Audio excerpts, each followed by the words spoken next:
Nagsagawa ng orientation sa drug-free workplace policy ang Provincial Government of Maguindanao del Norte bilang bahagi ng mga hakbang upang isulong ang isang mas ligtas at mas malusog na lugar trabaho para sa mga kawani ng pamahalaan. Bilang panauhing tagapagsalita, ibinahagi ni Jocelyn Mary, Chief ng PECIS ng Philippine Drug Enforcement Agency o PDEA-BARM, ang kahalagahan ng pagpapanatili ng isang malinis, ligtas at epesyenteng serbisyo pamahalaan. Binigyang diin niya na ang drug-free workplace ay mahalaga upang matiyak ang maayos na pagtupad sa mga tungkulin at ang patuloy na paghahatid ng maaasahang serbisyo sa mamamayan na Maguindanao del Norte.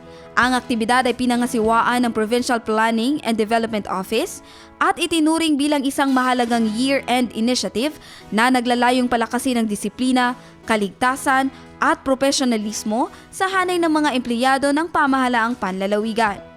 Ayon sa pamahalaang panlalawigan, ang naturang orientation ay bahagi ng patuloy na advokasya ng gobyernong diretso-serbisyo na nakaangkla sa DTOM na nakatuon sa maayos, responsable at makataong pamamahala. Jen Garcia, iMinds, Philippines.